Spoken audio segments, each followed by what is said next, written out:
ഇക്ക നിങ്ങൾക്ക് നോമ്പറക്കുമ്പോ പത്തിരിയാ വേണ്ടി ബിരിയാണിയാ വേണ്ടി? പത്തിരി ഉണ്ടാക്കിക്കോ. ഓ പത്തിരി ഉണ്ടാക്കാൻ ഇനിയിപ്പോ പൊടിയൊക്കെ കൊയ്ക്കണ്ടേ?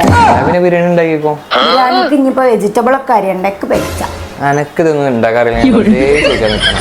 നമുക്ക് ഇന്ന് എവിടെയും നോമ്പറക്കാൻ പോയാലോ? ഇത് എന്നൊരു ശീലാക്കാൻ നിൽക്കണ്ട.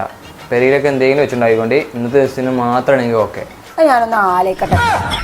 ഗൈസ്, നിങ്ങൾ അഫോർഡബിൾ പ്രൈസിൽ നോമ്പ് തുറക്കാൻ പറ്റിയ പ്ലേസ് അന്വേഷിച്ച് നടക്കുകയാണെന്നുണ്ടെങ്കിൽ നമ്മളെ ഗ്രിൽ ലോഞ്ചിക്ക് പോന്നോളിട്ടോ. പെർ ഹെഡ് വെറും 359 രൂപക്ക് നിങ്ങൾക്ക് ഫാമിലി ആയിട്ടും ഫ്രണ്ട്സ് ആയിട്ടും ഇവിടെ വന്ന് നോമ്പ് തുറക്കാൻ പറ്റും. ഈ ഒരു കിറ്റില് cut fruits, 2 item snacks, 1 piece broast, drinks, Afghani rice, കൊയിലോ ഷവായ, പെരി പെരി അൽഫാം, ഇതെല്ലാം അവർ ഇൻക്ലൂഡ് ചെയ്തിട്ടുണ്ട് കേട്ടോ. ഫാമിലി ആയിട്ടും ഫ്രണ്ട്സ് ആയിട്ടും ഇവിടെ വന്ന് നിങ്ങൾക്ക് നല്ല കാം ആയിട്ട് നോമ്പ് തുറക്കാൻ പറ്റുവേ. ഈ ഒരു റേറ്റിന് എന്തുകൊണ്ടും വേർത്ത് ആണ്. ഒരാൾക്കുള്ള സിംഗിൾ കിറ്റിനാണ് 359 രൂപ വരുന്നത്. ഇനി നിങ്ങൾ രണ്ടാൾക്കാരാണ് ുണ്ടെങ്കിൽ വെറും 699 റുപ്യുള്ളൂ. ഇനി 4 ആൾക്കാരാണെന്നുണ്ടെങ്കിൽ വെറും 1399 രൂപയെ വരുന്നുള്ളൂ. പിന്നെ ഫുഡ് കഴിക്കലൊക്കെ കഴിഞ്ഞതിന് ശേഷം ഇവര് 3 വെറൈറ്റി ചായയും പ്രൊവൈഡ് ചെയ്യുന്നുണ്ട്. അതും അൺലിമിറ്റഡ് ആയിട്ട് കേട്ടോ. അപ്പൊ ഇവരുടെ ലൊക്കേഷൻ വരുന്നത് മലപ്പുറം കുന്നുമ്മൽ പാസ്പോർട്ട് ഓഫീസിന്റെ അടുത്തായിട്ടാണ്. ഒരു ദിവസം മുന്നേ ബുക്ക് ചെയ്യണം കേട്ടോ. Booking number സ്ക്രീനിലുണ്ട്.